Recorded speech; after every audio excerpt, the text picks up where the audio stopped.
So welcome back. Today I'm going to talk about the Harbor Freight trailer that we purchased for our Goldwing maybe about 4 years ago. I had taken a trip across country with some men in a group called 40 to Phoenix. They ride from Wilmington, North Carolina to the GWRRA headquarters in Phoenix, Arizona, and then from there on to California, Chula Vista. And the organizer does a really good job. He has the motels picked out every night, and we get discounted rates. He sets up ride groups, and you can ride with a group of 6 people or less, or you can do your own ride and just meet everyone at night at the end of the day. And he often has local chapters set up to provide a meal. And I went on my first one in 2017 and had a blast, and decided that was the kind of traveling I wanted to do. The only problem was I did not have a trailer. I packed all the clothes that I needed, but every nook and cranny was packed, and I had to carry a piece of luggage on the luggage carrier, and it just got old. Everything had to be packed the same way every day, and if I bought some little souvenir, there was no room for it, and I just got tired of it.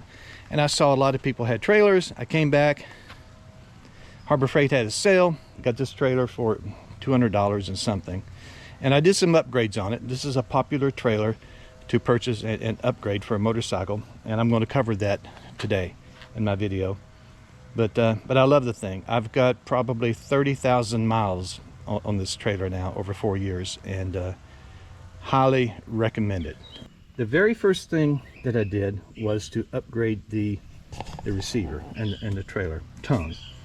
It came with a 1 7" ball traditional coupler, which would have worked fine probably. A lot of men said they never had any problem, but I read one article on a forum where, you know, a fellow knew a fellow that had the typical ball type coupling, went into a filling station, cut it short, hit the curve, flipped the trailer, and it then flipped the bike because the coupling could only go so far. So I did a little research, and I think I saw this set up on a website or somewhere. A guy had done this, and it's actually the top link from a farm tractor, 3-point hitch. Let me show you. So this is the top link, and each end, one's left thread, one's right thread, it doesn't matter, but you see it rotates. And then there's this joint, and I'll pronounce it wrong, it's hind joint, but there's a swivel joint here also. So I took this guy, cut it in two, drilled a couple of bolts in this, and I think this threaded rod goes down deep, so I had to cut part of that rod off and just round the edges. So I took half of that, and you see my bolts, I slid it into the tongue, put the bolts in, and here there's a 3/4 inch bolt that comes up through the receiver on the bike. Here's a joint. Here's a large flat washer, lock washer, nut, and then a pin. See that I ground the bolt enough that to form a flat place so I could put a hole through there with a drill bit. And I think there's nothing wrong with this. If the joint goes completely bad and falls out, the flat washer keeps this from coming off. And if my nut backs off, I've got this pin that's going to keep it from coming completely off. So I feel good about that. I don't think there's a thing wrong with that, and it's worked great. This is simply a bolt that I had my brother-in-law weld to the top of the nut, so I can hold this with one hand, and then I have an adjustable wrench that I keep with me in the trailer all the time to remove the nut. So it makes it very easy to disconnect the trailer if I need to. This is simply one of those lockable cables. And again, my brother-in-law fixed me up. He welded this little piece of V-metal that I can run the cable through, and then the cable is wrapped around a bracket for the receiver, and that's just an anti-theft device to make it a little harder for someone to steal the trailer. And it's got the standard chains like you would expect. The other thing, if you get a trailer, no matter what type you get, don't start hacking into the wiring on your Goldwing. Get an aftermarket plug and play wiring harness. I've got the 6-pin square. It just connects into existing connectors and isolates the trailer wiring from the Goldwing. It's got its own power supply. It uses relays to activate the lights, and so there's really no load on the wiring of the Goldwing because you have a trailer. Highly recommend that. Don't start hacking it. I don't see this trailer on the Harbor Freight website anymore, but Northern Tool carries the very same trailer. Now it's got a luggage rack or something on the front instead of the thing I have here. I built a little rack to fit a cooler on the front, and I really like my cooler. I think the trailer just came with 2 lights, and they were kind of wimpy. I don't think they were even LED. So I ordered 2 sets of tail lights, and by doing that, all 4 lights are burning all the time with running lights or parking lights, whatever you call them, running lights. And when I hit the brakes, 2 of them light up brighter, of course, as brake lights, and the other 2 are turn signals. So I can have a turn signal on and the brake light, and they're two different lights. And by getting the 6-pin wiring harness, that allows you to do that. Left and right turn is 1 and 2, brakes is 3, ground is 4, parking running lights 5, and I think there's a spare auxiliary. And then just to be paranoid, I've got this bar across the middle, which is also a brake light. And to mount this stuff, I have bed rails. I love bed rails because they're very strong for their weight, and because we have a pickup truck, we take our garbage to the local, I guess they call it, container site, and they have a big bin there that people throw metal in to be recycled, and there's always bed rails for some reason in the recycling. So whenever I'm there and I see bed rails, I pick them up. They're very handy. So I made a little bumper.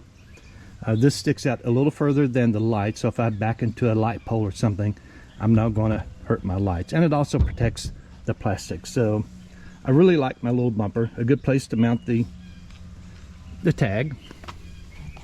Now I also upgraded the tires. I think the tires were 12 inches and maybe these are 16 inches. Let's look at another one that I've taken off because the tread was getting a little thin. And you get these at Northern Tool. Just go to Northern Tool, get the tire, the rim. It comes as one piece. And these tires have a load rating of 715 pounds each. And they say they're high speed. So you got a trailer that I'm hauling total weight less than 300 pounds, and each tire is rated at 700 pounds. So I've got 1,400 pounds of capacity in my tires, and I have less than 300 pounds total. So these can have a tire pressure of 50 pounds. I was running them about 25, and even that was too much for my weight because these wore a little thin in the middle. So now I'm trying about 17 pounds, and even that might be too much. The point is, if you do the tire upgrade, the tires will not be a problem anymore. The other thing that I did is everyone recommended that you replace the bearings with better bearings. And I did that, and I'll have a link to the bearings and the lights and so forth. I'll put that in the description if you're interested. So if you get this trailer and do these upgrades yourself, you need to have just a little bit of a do-it-yourself attitude, or have a good friend that can help you with the bearings. You need to check them every year, and I've replaced the bearings once since I put them in new. Last year I went through a lot of snow and salt, and maybe something got around the seal, I don't know, but this year when I was getting ready for the trip, took everything apart and checked the bearings, and one of them didn't look good. So I replaced both sets of bearings, and they're like 30 bucks or something. It's not a big deal. If you're a little bit of a do-it-yourselfer, it's not bad. But that's really the only thing that can go bad on the trailer is the wheel bearings or a flat tire. And this trailer, or I don't think it came with this, but I added a spare tire carrier underneath it. So I've got a spare tire, and I have a plug kit and air compressor, so I'm not worried about a flat tire or anything going wrong with the tires. And these are high-speed tires. I've run this thing at 80, 85, 90 miles an hour sometimes and haven't had any trouble. So it's really only the wheel bearings. So what I've done is I carry the tools that I need to replace a wheel bearing. I carry a spare bearing and seal. Here's my grease. My wife gave me this little container, and I've got it all taped up. There's enough grease there to replace a wheel bearing. got my brass hammer, and in another set of tools I've got a seal driver kit and a punch so that I can drive the old races out, put the new races in for the bearing. This is a wrench that I can take this is for the lug nuts for the tires on the trailer. Haven't had to do that yet, but I'm ready. The other thing I did is, it's a little messy, but there's a sheet of wood that I put in here so that I can attach things to it. You'll see I've got this little box made of plywood to keep my tools in. This trailer bounces a lot, so things back here really get tossed around. So if you just put a paper box in here, it won't last long. But the piece of wood allows me, as you see, that keeps the box up front, and these two stops are for my suitcase that I use for the trailer, and it rests against the stops and keeps it from shifting back and forth. And having a trailer allows me to carry a chair. The chair is really nice. Sometimes early in the morning I want to just pull over and watch the sunrise, or stop for lunch in the middle of nowhere and have a snack or whatever. I like having the chair with me. One thing you should not do, I thought I'd be smart and paint the inside a light yellow. I used plastic paint, may have even used a primer, I don't know, but don't do it. It rubs off and makes a mess on everything. I wish I had not done it, but it's too late now. Again, I'm always all about being visible, so I've got these reflective 3M, I think they're made by 3M, reflective tape on both sides and the rear. Oh, I did update the marker lights to LED. Again, I think they were just a classic, old-fashioned incandescent bulbs. I updated those. I've got a crazy horn on here right now. Previously, I had an air horn, which was fun and nice, but the tank took up room in the trailer, and I just got tired of that. I think that is all. These are simply the mounts that I use for my camera to get the shots of the bike going down the road with me on it. One mounts a camera, the other one is just another mount, and I have a little string tied between that and the camera, so if one mount fails, maybe the other mount will keep the camera from rolling down the highway. So I think that's it, and like I said, the products that I use to upgrade, I will put those in the description, a link to them in the description, so you can check them out if you want to. But yeah, Harbor Freight trailer, I love it. My wife and I use it even if we're just going for a day trip here locally, because if it's cool in the morning, you're wearing your jackets, then it gets hot in the day, you just throw your jackets in the trailer, or if she buys something somewhere, we throw it in the trailer. It's just easy. You're not fighting trying to cram everything into the Goldwing. And the other reason I like the trailer is now this is where I carry my hat. So I lost that storage space, but I've got plenty of room in the trailer.